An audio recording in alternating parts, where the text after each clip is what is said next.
Hello everyone, welcome to my General Hospital official channel. I hope everyone is having a wonderful day. Before we begin, please hit the subscribe button and give this video a thumbs up.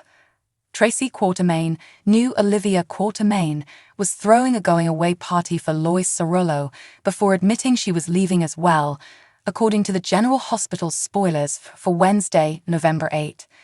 Tracy announced her departure for Amsterdam and stated that Bobby Spencer would assist her in sorting out Luke Spencer's affairs. Meanwhile, Tracy hoped Olivia could restore normalcy because she believed Eddie Main, alias Ned Quartermaine's delusion, had lasted far too long. Olivia was also warned to keep an eye on Lois because Tracy didn't trust her. Meanwhile, Lois discovered Eddie crying over the same old song and urged him to stop. Although Lois advised taking a break or working on another song, Eddie insisted on finishing this one.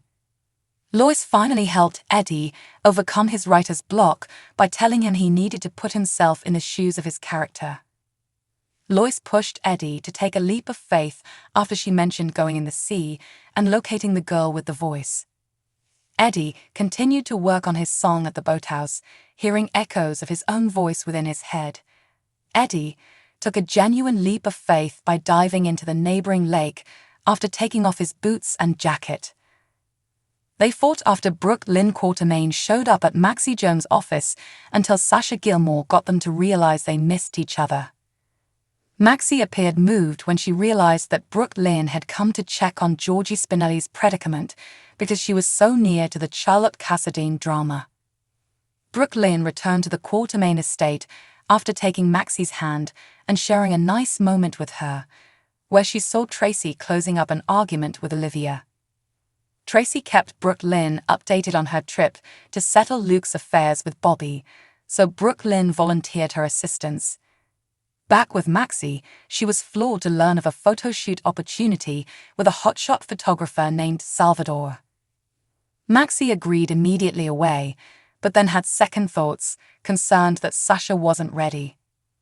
Sasha claimed that she wouldn't know if she could overcome problems unless she tried, and she encouraged Maxie to believe in her. Maxie assured Sasha that she did and eagerly began all of their shooting preparations. Carly Spencer and Drew Kane were waiting for him in Michael Corinthos' office. Michael hugged Drew, who was relieved to see him leave Pentonville. Carly was still curious about who reported them for insider trading and why, but Drew assumed it had to be Ned. Michael spoke out, implying that someone other than Drew was after Carly, but Drew just wanted to put it all behind them.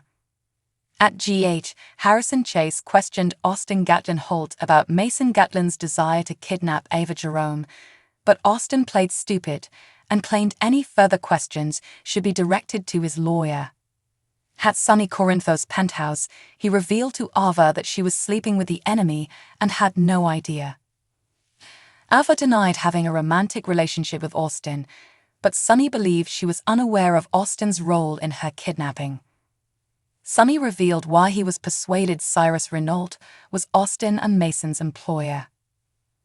When Ava discovered that Austin had campaigned for Cyrus' freedom while Mason was holding her captive, Sonny knew it couldn't be a coincidence. Sonny argued that Austin put her in the crosshairs and that his first loyalty was to Cyrus after Ava pointed out that Austin must have done it to protect her.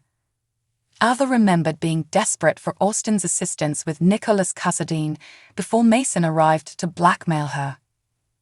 Ava realized Mason had been lying the entire time now that Laura Collins had proof Nicholas was alive. After Ava flashed back to Austin, who insisted he had no knowledge Nicholas survived, she implied that Austin had also been lying. Sonny told Ava she was wiser than this and pressed her to accept Austin had been using her since the beginning. Chase reminded Mason in his hospital room that he faced up to 2 decades in prison without the possibility of release.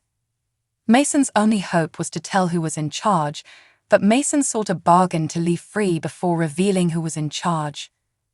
Austin waited outside the window for Chase to leave before confronting Mason about what he told the officers. Mason pretended to blame Austin for the kidnapping, but Austin wasn't convinced. Austin also persuaded Mason to strike a bargain in exchange for Cyrus, but Mason thought that would be a terrible error and advised Austin to rat out Cyrus himself. Back at the Quatermain estate, Lois called her mother before telling Olivia about Eddie's Quatermain side. Believed it was a good idea to give Eddie some space, but Olivia suggested that there was such a thing as too much space, like just enough for someone else to sneak right in. Lois, of course, swore she wasn't there to hook up with Olivia's husband and urged her not to let Tracy mess with her brain. Olivia discovered Eddie's discarded shoes and jacket when Lois ordered her to the boathouse. Olivia became anxious when she noticed Eddie had jumped into the lake. Back with Lois, she advised Brooke Lynn not to be so quick to reject her grandmother's offer of deception, but Brooke Lynn didn't accept Tracy's present. Tracy expressed regret that she couldn't join the irate villagers in driving Lois out of town when she learned she was leaving. Before Tracy left on her Amsterdam assignment, Lois took some jabs of her own. According to General Hospital teasers, more curveballs will be thrown at Port Charles soon, especially once word of Eddie's latest farewell to Port Charles on Wednesday, November 8, bringing Jane Elliott's latest stay on General Hospital to an end. Tracy has been interfering with the game left and right since April. There was extortion, covert lawsuits, and stealing deception from Lucy's unwilling hands to give to Brooke Lynn. If there's one thing we know for certain, it's that Tracy does whatever Tracy wants. After all, she is a Quatermain through and through, but now she's packed her bags and is on her way to Amsterdam to help Bobby with Luke's business. She couldn't go without offering Olivia some advice, or was it a piece of her mind? About shaking Ned out his fantasy and keeping an eye out for Lois still. We have a hunch we won't be seeing Elliot and Tracy for a while. While Jacqueline Zeman died in May of this year following a cancer fight, the show has yet to cope with her death or say farewell to Bobby. Instead, she's left Port Charles and is now in Amsterdam. But the question isn't if General Hospital will say goodbye to her, but when. And sending Tracy going to join Luke's sister seems like a clever idea to position the program so that they can finally connect Zeman's death with Bobby's. After all, with Luke gone, who'd better to come with bad news than Tracy? For the time being, we'll just bid goodbye to one of the pure, blue Quatermains and look forward to seeing her again in Port Charles. It may or may not be a sorrowful return, depending on whether she returns with news regarding Bobby, but one thing is certain, it will not be boring. So what do you guys think about this update? Let me know in the comments below. And if you like my videos, please press like and subscribe for more. I'll see you guys next time.